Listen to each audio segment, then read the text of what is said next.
Lelani, vamos falar de epigenética agora. O que é isso aqui, Lelani? Epigenética do medo que você nos traz hoje. Ali teve pessoas que ficaram me mandando várias mensagens, porque eu sempre ensinei o Raul a respeitar os animais e a não ter medo dos animais, né? E aí, quando eu postei o meu filho com cobra na mão, cobra enrolada no pescoço, teve gente horrorizada. Mas existe uma grande terapia, que é reptilterapia.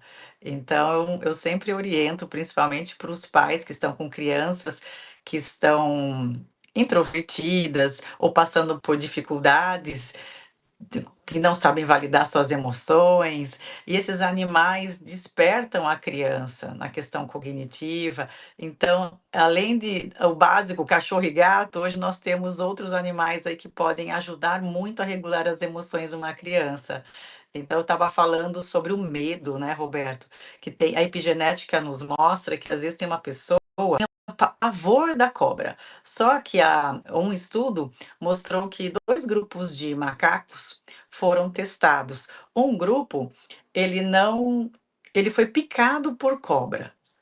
E os filhotes nascidos desse grupo tinham pavor de cobra. Por quê? Porque seus pais foram picados. Então, nós herdamos também os medos e os traumas dos nossos ancestrais, né? Pai e mãe.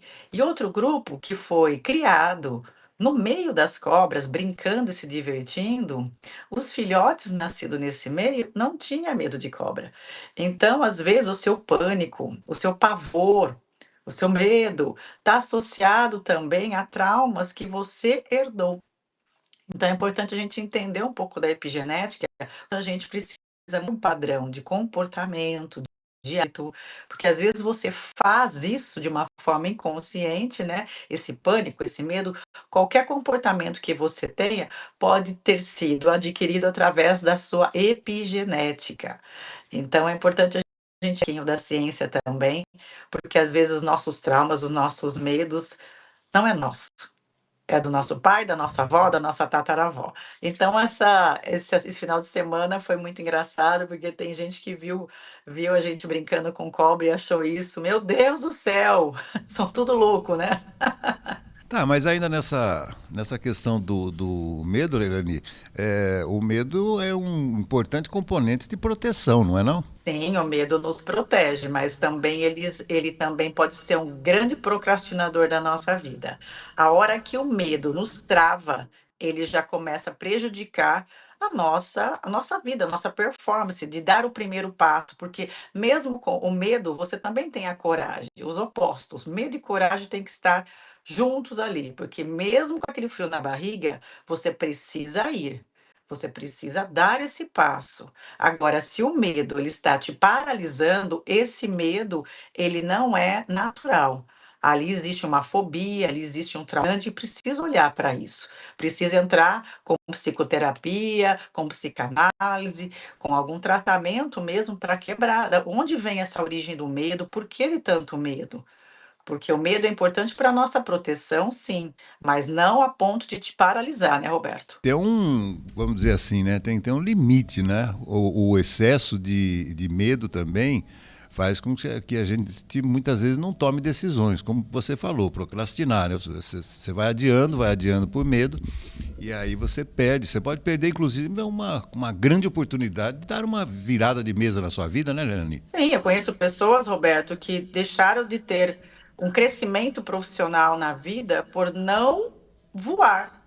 Eu tenho medo de entrar num avião. Eu não vou de avião para lugar nenhum, ponto final. Entende? É, Então, são é. coisas que realmente podem dificultar a vida profissional, ou, sua vida relacional. Então, o medo, ele tem que ter um equilíbrio também, como proteção, e não como um bloqueio na sua mente e uma muralha intransponível, tipo, não, não vou, não quero, eu não entro em piscina, eu não entro no mar, eu não vou.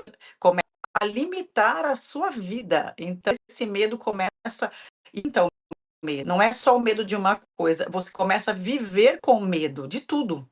E isso vai te paralisando na vida e vai evitando esse crescimento. Então você precisa tomar cuidado com as fobias e seus traumas, e existe tratamento. Por isso que eu digo para as pessoas: enfrente os seus medos. Não é só o medo de uma cobra, de uma barata, vários medos. E os maiores medos, Roberto, nós temos 4 maiores medos: medo da morte, medo de altura, medo de mar aberto e medo de errar em público. São os maiores medos. Isso já tem até um estudo. Então, olha só quantas coisas. E o primeiro medo é o medo de falhar em público. Por isso que existe tantas pessoas com conhecimento, mas não conseguem fazer um vídeo, falar em público, subir num palco, fazer um reels. Aquilo para ela é a morte. Eu tenho medo. Então, olha só como o medo pode impossibilitar você de ganhar, de exponencializar, de levar a sua mensagem. Então, nós precisamos, desde o início da raiz desse medo, resolver logo isso para não tornarmos um adulto complicado no futuro e cheio de barreiras, porque esse muro só vai aumentando de paralisação. Então, começa na infância os nossos medos, é importante ficá-los. Os pais têm que observar quais são os medos dessa criança. Porque quando a gente é criança, Roberto, a gente tem medo de tudo. A criança tem aquele medo do bicho-papão, sei lá o que ela encontra ali nos seus sonhos, nos seus medos de escuro. E aquilo lá é muito grande para ela resolver quando criança. Ela ainda não tem um repertório cognitivo emocional, não tem um córtex pré-frontal maduro para resolver aquilo. Mas depois que a gente cresce, a gente ainda é assombrado por esse bicho-papão. Mas agora ele é pequeno e você cresceu, você é adulto por conta disso. Então é isso que a gente se esquece. A gente ainda está preso nos medos da infância. Então, quando a gente acolhe esse medo mesmo, olha para isso e se dá conta que agora você cresceu e você tem controle sobre isso e está preparado para enfrentar esse dragão, você começa a quebrar essa muralha. E você vê que você é maior que tudo isso. Então, é um trabalho, sim, de você buscar uma psicanálise, um processo terapêutico, e de se conhecer. Esse é o caminho, né, você olhar para os teus medos, suas fobias e resolver.